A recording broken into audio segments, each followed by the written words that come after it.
বলে, প্রভু আমি মূর্খ মানুষ, আমি মানে বুঝি না, পড়তে পারি না, তবে একটা জিনিস দেখছি আর কাঁদছি, আমি পড়তে জানি না। কি দেখছো?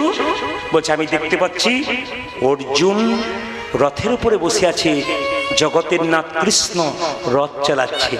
আমি মনে মনে ভাবছি, সংসারটা যদি কুরুক্ষেত্রের যুদ্ধক্ষেত্র হয়, সংসারটা যদি রথ হয়, এই রথে যদি আমি চেপে থাকি, ভগবানকে ভজনা করি, ভগবানও আমার রথটাকে টানতে টানতে নিয়ে গিয়ে আমাকে ভবসাগরের পথটা পরিষ্কার করে দেবে। এই জন্যে মহাপ্রভু সঙ্গে সঙ্গে বলল, তুমি গীতা ভুল পড়ছো, কিন্তু ভাবের সঙ্গে পড়ছো, চোখের জলে ভেসে পড়ছো। এই জন্য তোমার মতো শ্রেষ্ঠ ভক্ত আর নাই। তাই বলবো মায়েরা, গীতা বাচ্চাদেরকে পড়ান। গীতা আমাদের ডায়েটিং দেখায়, এইদিকে গীতা ডায়েটিং দেখায়। ডায়েটিং জান না, ডাক্তারকে শিখতে কেমন ভাবে খেতে হয়। গীতা বলেছে, তাকান, পেটটাকে 4 ভাগ করুন, 2 ভাগ খাবার খাবেন, 1 ভাগ জল খাবেন, 1 ভাগ খালি রাখবেন, জীবনে রোগ হবে না। বাবারে, অনেকে আমার গলা পর্যন্ত খেয়ে উঠে দেখে আমার হলো না না হলো, অনেকে দেখে। তাহলে আপনার রোগ তো হবে। যত কম খাবেন তত বেশি দিন বাঁচবেন, যত বেশি খাবেন তত তাড়াতাড়ি যাওয়ার পথটা পরিষ্কার। কার কথা? গীতার বাণী। আপনাদের বলে, গীতা পড়ো হিন্দু ভাই, গীতার মতো জিনিস নাই, গীতার মতো গ্রন্থ নাই। মায়েরা, এই যে গীতাটাকে আপনারা দেখছেন, হাত দিয়ে বলছে যাহা বলিব সত্য বলিব, সত্য ছাড়া মিথ্যা বলিব না। এরপরে দেখবেন ভুরি ভুরি মিথ্যা কথা বলতে শুরু করে, উনি জিতে যায়। অনেকে প্রশ্ন করে, প্রদীপ বাবু মিথ্যে কথা বলে জিতে যায়, তখন কি হয় গীতাকে হাত দিয়ে? বললাম, ভাই এই কোর্টে হাত দিয়ে মিথ্যা কথা বলে বেঁচে যাবে, ওই কোর্টে কিন্তু বাঁচার কোনো, জোরে বলুন, চান্স নাই। এখানে বেঁচে গেলে ওখানে বাঁচার কোনো উপায় নাই। তাকাবেন আমার দিকে, ভালো লাগুক আর না লাগুক, খাও একটু তিতা, ইচ্ছা করুক আর না করুক, পড়ো একটু গীতা। কি বললাম? সমস্ত ভক্তদের উদ্দেশ্য রইল, ভালো লাগুক আর না লাগুক, শরীরের জন্য খাও একটু তিতা তিতা, ইচ্ছা করুক আর না করুক, পড়ো একটু গীতা। গীতা পড়বেন আপনারা। আমি আপনাদের প্রমাণ দিয়ে যাই, একটা ছোট্ট প্রমাণ। যারা আমার কীর্তন শুনেছেন বহুদিন ধরে ইউটিউবের মাধ্যমে, যেদিন মোদী সরকার নোট চেঞ্জ করলো 2000, সেদিন আমি কলকাতা সরিষাট থেকে, দক্ষিণ চব্বিশ পরগনা সরিষাট থেকে গান করে যাচ্ছিলাম। আমি যেতে যেতে হঠাৎ ড্রাইভার তিনবার বিড়াল পেরিয়ে গেল রাস্তা দিয়ে, কিন্তু 3বারই কিন্তু ড্রাইভার কিচ্ছু করলো না, চুপচাপ প্রণাম করে গাড়ি নিয়ে বেরিয়ে গেল। আমার ভাই, একটু দাঁড়াতে হয়, বিড়াল পেরোলে দাঁড়াতে হয়। তো সে বললো, না কোনো অসুবিধা নেই, আপনি চলুন। পুলিশের গাড়ি চালাতো আগে, আমার গাড়ি এখন চালাচ্ছিল। এখন হঠাৎ করে কি হলো, যে যেখানে আমি বর্ধমানে হঠাৎ একটা জায়গাতে গিয়ে জোরে ধাক্কা মারলো, গাড়িটা 3 পাল্টি খেলো, ওপর দিকে চাকার নিচের দিকে। আমরা পুলিশ অফিসার দেখলো প্রচুর গাড়ি দাঁড়িয়ে আছে, সব লোকগুলো মারা গেছে। গাড়ি কেটে কেটে যখন বের করছে, তখন দেখছে সবাই বেঁচে আছে। পুলিশ অফিসার মাথা নিচু করে বলল, প্রদীপ বাবু বাঁচলেন কি করে? আমি তো চমকে গেলাম, অনেকেই ফোন করছে, স্যার বিরাট বড় একটা অ্যাক্সিডেন্ট হয়ে গেল, সবগুলো বোধহয় মরে গেছে। বলছে, না একটাও মরে নাই, সবাই জীবন্ত। আমি গীতাটাকে বের করে বললাম, স্যার গীতার জন্য বেঁচে গেছি। আমার কাছে বহুজন ফোন করেছেন, যারা গীতা রেখে বিরাট বিপদ থেকে উদ্ধার হয়ে গেছে। প্রত্যেকটি দাদা ভাইকে বলবো, যারা কীর্তন শুনছেন, একটা করে পকেটে, ছোট পকেট গীতা রাখবেন, বাক্সের মধ্যে রাখবেন, ব্যাগের মধ্যে রাখবেন, আপনার বাচ্চার ব্যাগে দেবেন। বলেন ব্যাগে টিফিন খাবার দিই, অসুবিধা নেই, একটা ফাঁকে পলিথিন দিয়ে বেঁধে রেখে দেবেন, কোনো অসুবিধা নেই। আপনি বাথরুম যান, প্রস্রাব করতে যান, পায়খানা যান, গীতাটাকে পাশে নামিয়ে পবিত্রভাবে রেখে জামা কাপড় আবার পরে আপনি আবার গীতাটাকে রাখুন। গীতার কোনো অপবিত্রতা নাই। বারবার বলবো, আপনারা সবাই গীতা রাখুন। শ্রীমদ্ ভাগবত গীতা কি? শ্রীমদ্ ভাগবত গীতা কি? শ্রীমদ্ ভাগবত গীতা কি? শ্রীমদ্ ভাগবত গীতা কি? মায়েরা, মুকুন্দ সরকার বাড়ি ফিরে এলো, তার স্ত্রীকে দেখতে পেল। স্বামী, এ কি আমার হলো গো? স্বামী, এ কি আমার হলো?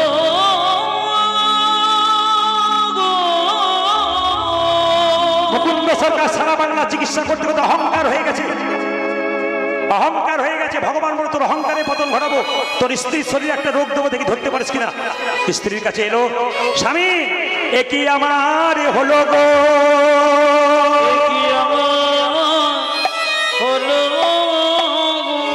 মুকুন্দ সরকার বলে, দেখি দেখি দেখি, তোমার চোখ দেখি, দেখি তোমার হাত দেখি, দেখি তোমার পা দেখি।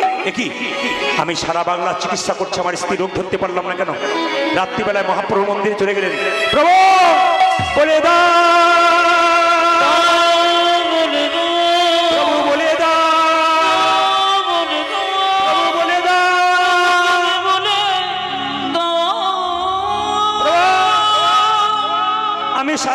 চিকিৎসা করে আমার স্ত্রী রোগ ধরতে পারলাম না কেন? মহাপ্রভু আকাশবাণী করে বললেন, মুকুন্দ, আমি যা ভেবেছিলাম তাই হয়েছে। সারা বাংলা চিকিৎসা করে তোমার ভেতরে অহংকার হয়ে গেছে। মুকুন্দ সরকার বলল, আমি ক্ষুদ্র জীব, কখন অহংকার হয় আমি জানি না, প্রভু কিছু ব্যবস্থা করো। মহাপ্রভু পান খেত, পান চিবানো পান মুকুন্দ সরকারকে দিল, এই পানটা তোমার স্ত্রীকে দিয়ে দাও, রোগ ভালো হয়ে যাবে। আপনারা যারা লিপস্টিক নিয়েছেন তাদেরকে বলি নাই, অনেকে কিন্তু পান খান। আস্তে পান যারা খান, পান খাওয়া অপরাধ নয়। মহাপ্রভু সন্ন্যাসের আগে মধ্যে পান খেয়েছিল, সন্ন্যাসের পরে আর খাই নাই। পানের জন্ম কোথা থেকে মা? অমৃত থেকে। সমুদ্র থেকে অমৃত উঠেছিল, দেবতা অসুরদের মধ্যে মারামারি ছিল, এক ফোঁটা অমৃত মাটিতে পড়েছে, তার থেকে পান গাছের জন্ম হয়েছিল। ও মায়েরা, পান কোথায় নেওয়া হয়? বিয়েতে। আর পান কোথায় দেওয়া হয়? পুজোতে। আচ্ছা বলবেন তো, আপনাদের বিয়ে হয়েছে, পান ঢাকা দেওয়া হয় কেন? জোরে বলুন। বলে, অত যদি জানবো তোমার কেন ডাকবো? পান ঢাকা দেওয়া হয় কেন? পান হচ্ছে যোগ মায়া, মানে মেয়েটি পানটা সরিয়ে স্বামীর মুখ দেখে আমি তোমার তুমি আমার, এটা হয়ে যায়, মায়া পড়ে আস্তে আস্তে মায়া পড়ে যায়। এখন লক্ষ্য করুন, কিছু মনে করবেন না, আমি যে বাড়িতে বাসা ছিলাম গত কয়েকদিন আগে এক জায়গাতে বলেছি, পান সরালে স্বামী স্ত্রীতে মায়া পড়ে যায়। ভদ্রলোক বলছে, প্রদীপবাবু আপনি যে বললেন যে পান সরালে মায়া হয়, আমার 3টে ছেলে 3টে বউ মায়ায় নাই খালি ঝগড়া করে করে বেড়াচ্ছে। বললাম, কাকা বাবু কি করে মায়া থাকবে কেন? পান ঢাকা দেবার আগে রাস্তাতে কতবার দেখা হয়ে যাচ্ছে। আবার দেখবেন, কিছু মনে করবেন না, অপরাধ নেবেন না। আমার কাছে অনেকে আছে, প্রদীপ বাবু মাদুলি আছে? বলে কেন? আমার বাবার আছে, অপরাধ নেবেন না। মাদুলি আছে বলে কেন? আমার স্ত্রী বিয়ের পর থেকে আমার দিকে তাকায় না, খালি। আমি বললাম, মাদুলি টাদুলি নাই, আসলে ক্যামেরাম্যান তোমার গন্ডগোল করেছে। এখানে ক্যামেরাম্যান নয়, কিন্তু বিয়েতে যে ক্যামেরা থাকে। একটু তাকাবেন, মেয়েটি যখন স্বামীকে মালা পরায়, ক্যামেরা শুভ দৃষ্টিতে কার দিকে হয়? স্বামীর দিকে। স্বামীকে মালাটা পরাচ্ছে, খুব প্রেম সে, হাসি মুখে নাই, লজ্জা মুখে স্বামীর দিকে তাকিয়ে যখন মালাটা পরাতে যাচ্ছে, খুব ভক্তি ভরে চোখের দিকে তাকিয়ে, তখন পাশ থেকে ক্যামেরাম্যান বলছে, এই দিকে তাকান।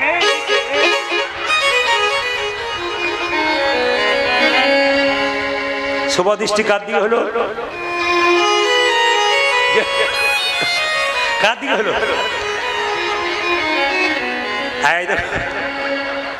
আমার মা বলে দিয়েছে ক্যামেরাম্যানের দিকে। না না, কীর্তনে যে কত মজা আছে। আবার কিছু মনে করবেন না, আপনাদের দিকে নাই, আমাদের দিকে আছে। মুরগির মাংসের দোকান খুলেছে, লিখেছে শ্রীকৃষ্ণ ব্রয়লার সেন্টার। কত অধঃপতন এসছে আমাদের, দেখুন। হ্যাঁ, আবার দেখবেন, কিছু মনে করবেন না, জুতোর দোকান খুলেছে, লিখেছে চৈতন্য শু হাউস। মানে ওপরে প্যাকেটে ওপরে প্যাকেটে চৈতন্য লেখা আছে, ভেতরে জুতো লেখা আছে, জুতো ভরা আছে। বেটা যে বিক্রি করছে তারও চৈতন্য নাই, আর যে কিনছে তারও চৈতন্য নাই। আবার আমি কয়েকদিন আগে বিয়েতে গিয়েছিলাম, আমাকে বললো যে নিরামিষ হবে, অসুবিধা নাই। আমি গেলাম, যেই না বসেছি, আমার খুব পরিচিতি মানুষ, বসেছি, তখন বললো নিরামিষ প্রদীপবাবু, কোনো অসুবিধা নেই। আমি দেখলাম সব কিছু দেখলাম, মেনু চারটা এলো, সঙ্গে সঙ্গে দেখছি লেখা আছে রাধা বল্লভী। আপনাদের হয় না? জোরে বলুন, হয় না? কি নাম বলুন তো? রাধা বল্লভী।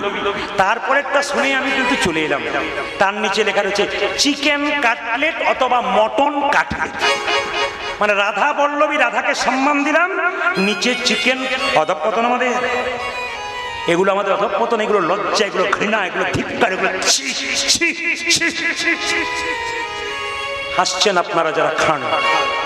যারা তৈরি করছে তাদের কাছে নিবেদন রইল, যারা করাচ্ছেন তৈরি, রাধা বল্লভীর নিচে চিকেন কাটলেট। অধঃপতন কত! এত এত জাতি পৃথিবীতে রয়েছে, ধর্মের সঙ্গে খাবারের মিল আছে, কিন্তু আমিষের নাই। আমাদের আছে, অন্য জাতির নাই। সবচেয়ে লজ্জার ব্যাপার এইটাই, অন্য কিছু না। আবার দেখবেন ধূপকাঠির প্যাকেট, রাধাকৃষ্ণের ছবি, প্যাকেট শেষ হলো, ছবি ভাসছে কোথায়? নর্দমাতে। লজ্জা আমাদের।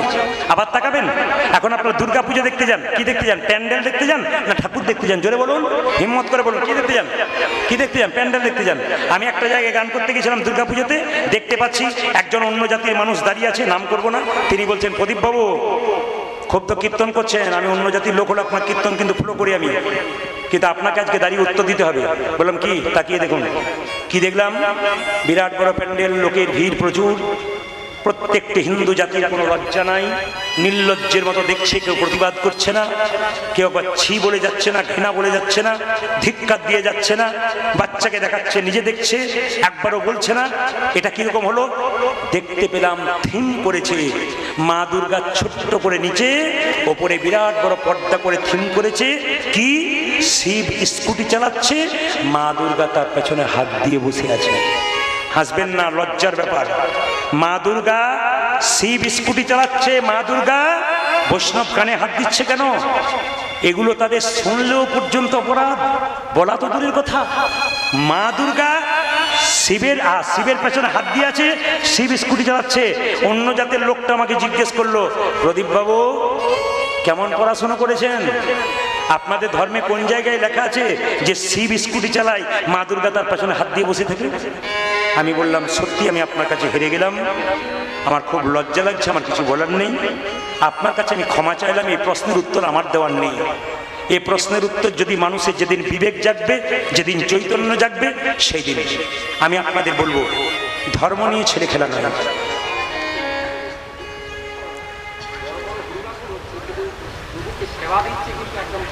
হ্যাঁ, আরেকটা কথা বলি আপনাদের, এই সেবা দিচ্ছে বেনে হবে যে বললাম, গঙ্গা জল দিয়ে পাচ্ছে আর গঙ্গা জল খেয়ে বসে আছে।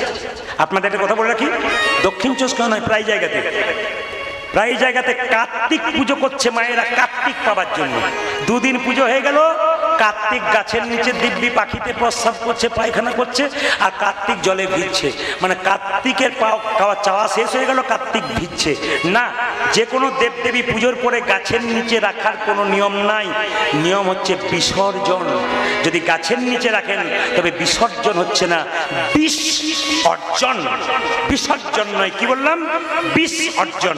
তাই বলবো যে দেবীর পুজো করবেন, যা কিছু করবেন, অন্তত জলে বিসর্জন দিন, আপনার লাভ আছে।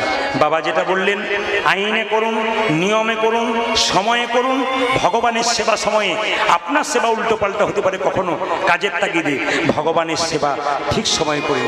মায়েরা, পেটের মধ্যে বাচ্চা এলো, মুকুন্দ সরকারের ছেলেটি জন্ম নিল কবে? সবাই লক্ষ্য করুন, সরস্বতী পুজোর দিনে। সবাই মাথার কাপড়টা নিন। আহা হেন কালে জন্মিল শিরভুনন্দন, কালে জন্মিল শিরভুনন্দন, কালে জন্মিল শিরভুনন্দন, জন্ম নিল রে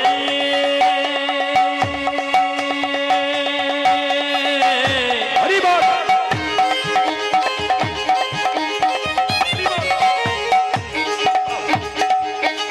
হেন কালে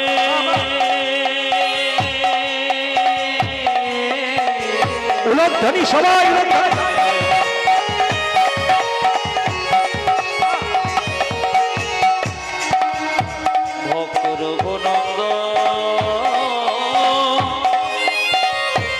জন্ম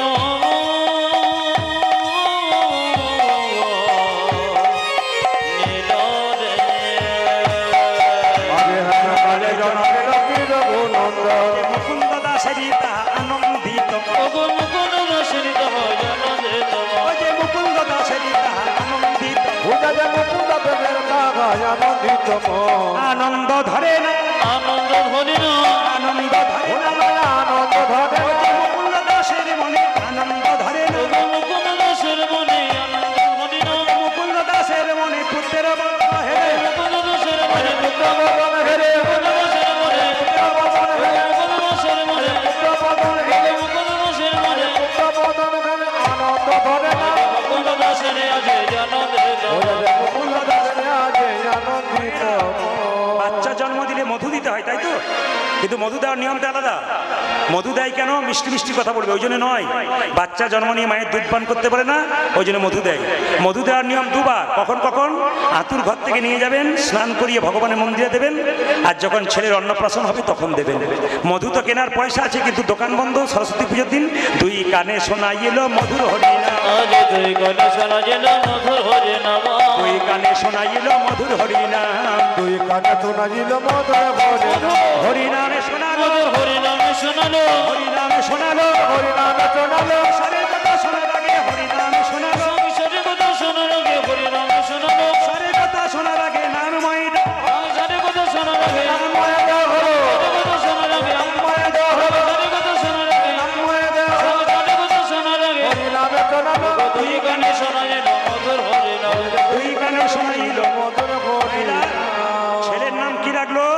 রঘুনন্দন। কিন্তু আমাদের ছেলে কি নাম রাখি? পরশু যেখানে গাইছিলাম দুটো ছেলে সামনে বসে আছে, জিজ্ঞেস করলাম কি নাম, বলছে আমার নাম আপেল, ওর নাম আঙ্গুর। বললাম তোর বাবাকে ফলের বাজারে যাওয়ার দরকার হবে না, নাম রেখেছি। নাম রাখবেন কি? নারায়ণ, কৃষ্ণ, বিষ্ণু। কেন? নারায়ণ নাম রেখে অজামিল গিয়েছিল কোথায়? স্বর্গে। তাই মায়েরা কি করলো?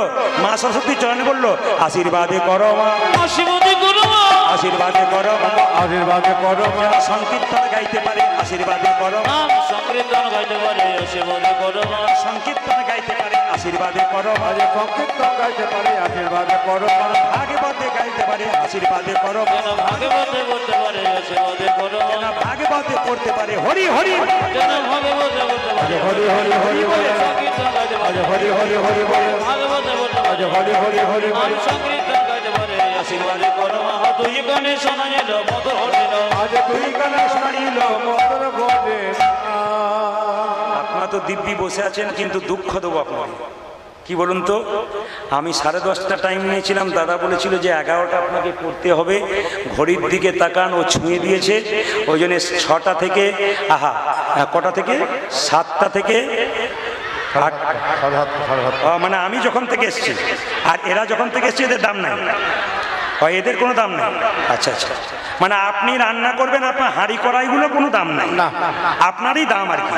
হাঁড়ি কড়াই না নিয়ে একদিন রান্না করে দেবেন, তাহলে খুব খুশি হব আর কি। যদি বলো রাধা মাধব কি, শ্যাম সুন্দর কি, সংক্ষেপে বলে দিই, রঘুনন্দন গোপীনাথকে নাড়ু খাওয়ালো, তার বাবা দেখতে পেল অর্ধেকটা নাড়ু, ছেলে বাবার মাথায় হাত দিল, গোটা নাড়ু পেল। আজকে কিন্তু এক থালা বাতাসা দিয়েছে সামান্য।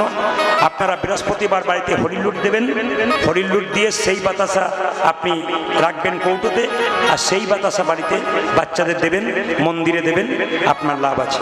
সবাই হাত তুলুন, এই গানটা গাইতে গাইতে আমরা আস্তে আস্তে এখান থেকে বেরোবো। সবাই হাত তুলুন, সবাই হাত তুলুন, সবাই যেটা গাই সবাই হাত তুলুন, শ্যামল তুলুন, হাত তুলুন একসঙ্গে একসঙ্গে, বাহ তালি।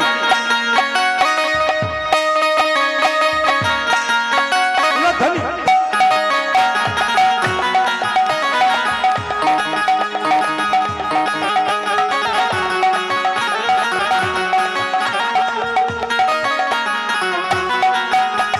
হাত তুলুন।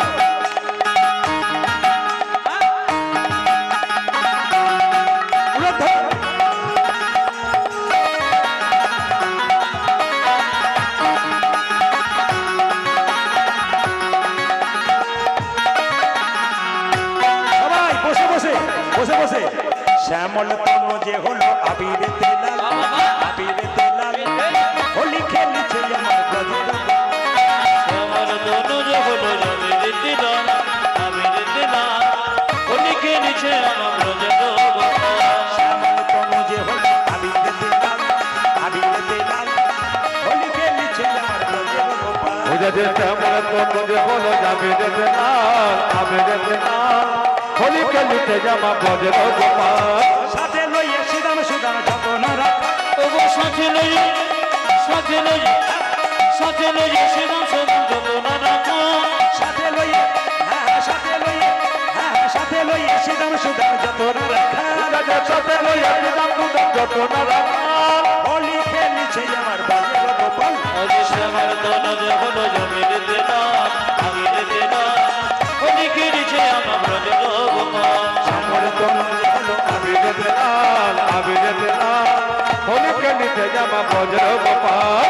রাধারে রং দেবে বলে ধরিল পিচকারি, ধরিল পিচকারি, লাল রঙে রাঙাইল নীল রঙে। ওগো রাধারে রং, রাধারে রং, রাধারে রং দেবে বলে ধরিল পিচকারি, ধরিল পিচকারি, লাল রঙে লাগাইল নীল রঙের সাথে। রাধারে রং দেবে বলে ধরিল পিচকারি, ধরিল পিচকারি, লাল রঙে রাঙাইল নীল রঙের ছায়া। বুঝেছে দাদারে দেবে বলো ধরিল পিচকারি, ধরিল পিচকারি, লাল রঙে লাগাইল নীল রঙের কালি। রাধা বলে রং দিও না দোহাই নন্দলাল, আজ রাধা বলে রং দিও না গো নন্দলাল, রাধা বলে রং দিও না দোহাই নন্দলাল। বুঝেছে রাধা বলে রামিও না তোমায় নন্দনা। হোলি খেলেছে আমার ব্রজের গোপাল। তাই বল হরি বল। শ্যামার দনু যে হলো আমি দিতে না, আমি দিতে না, হোলি খেলেছে আমার